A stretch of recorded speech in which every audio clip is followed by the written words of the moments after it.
Hello प्यारे बच्चों, welcome back. आज की हमारी बेड टाइम स्टोरी है हाथी और भालू की कहानी। एक जंगल में एक हाथी रहता था। वह बड़ा दयालु था। मुसीबत के समय वह सदा सबकी सहायता किया करता था।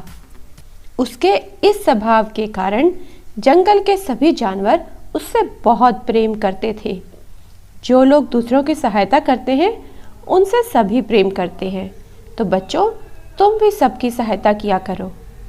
तो एक दिन हाथी को प्यास लगी और वह पानी पीने नदी पर गया। वहां उसने देखा कि नदी के किनारे एक बड़े से पत्थर के नीचे एक मगरमच्छ दबा हुआ है और वो दर्द से कराह रहा था, रो रहा था, चिल्ला रहा था। हाथी ने उससे पूछा, मगरमच्छ भाई, ये क्या हो गया?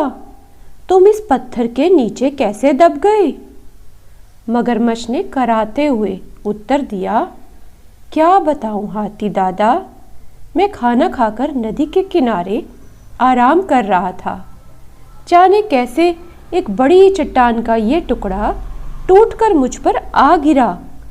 बहुत दर्द हो रहा है, मेरी मदद करो, इस पत्थर को हटा दो, मैं जिंदगी भर तुम्हारा एहसानमंद रहूंगा।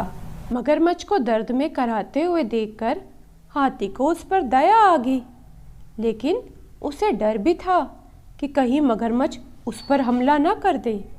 इसलिए उसने पूछा, देखो मगरमच्छ भाई, मैं तुम्हारी मदद तो कर दूंगा, लेकिन वादा करो कि तुम मुझ पर हमला नहीं करोगे। मगरमच्छ बोला, मैं वादा करता हूँ, मैं ऐसा कुछ भी नहीं करूँगा। हाथी मगरमच्छ के पास गया और उसकी पीठ से भारी पत्थर हटा दिया, लेकिन पत्थर के हटते ही धूर्त मगरमच्छ ने हाथी का पैर अपने जबड़े में दबा लिया। हाथी कर्रा उठा और बोला, ये क्या मगरमच्छ भाई, ये तो धोखा है, तुमने तो वादा किया था। लेकिन मगरमच्छ ने हाथी का पैर नहीं छोड़ा। हाथी दर्द से चीखने लगा।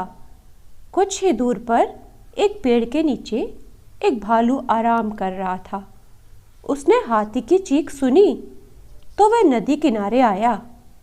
हाथी को उस हालत में देख उसने पूछा, ये क्या हुआ हाथी भाई?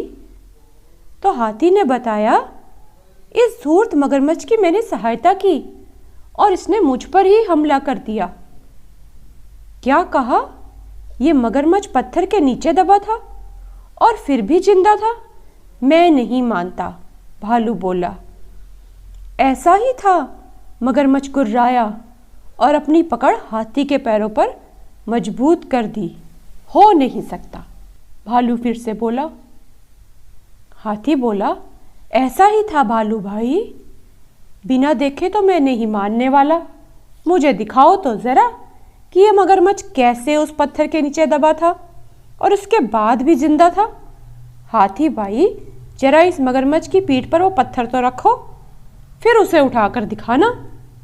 भालू ने चालाकी से बोला। मगरमच्छ भी तैयार हो गया। वह हाथी का पैर छोड़कर नदी के किनारे चला गया।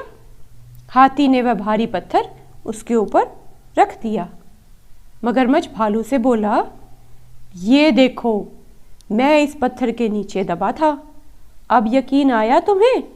इसके बाद हाथी ने आकर पत्थर हटाया था। चलो हाथी, अब पत्थर हटा दो, मगरमच्छ ने बोला। भालू बोला, नहीं हाथी भाई, ये मगरमच्छ मदद के काबिल नहीं है, इसे तो ऐसे ही पड़े रहने दो, आओ हम चलते हैं। इसके बाद हाथी और भालू वहां से चले गए। मगरमच्छ वही पत्थर के नीचे दबा रहा। उसकी धूर्तता का फल उसे मिल चुका था। तो प्यारे बच्चों, हमें इस कहानी से क्या सीख मिलती है? यह सीख मिलती है कि हमें हमेशा सहायता करने वाले के प्रति कृतज्ञ रहना चाहिए। प्यारे बच्चों, कृतज्ञता का अर्थ है धन्यवाद कहना, और धन्यवाद कहकर अपना आभार व्यक्त करना, जिसने हमारी मदद की हो, हमें आशीर्वाद दिया हो या कोई दयालुता का कार्य किया हो। और बुद्धिमानी से हम किसी भी मुसीबत से निकल सकते हैं। तो दिमाग लगाओ और हर बड़ी से बड़ी मुसीबत से निकल जाओ।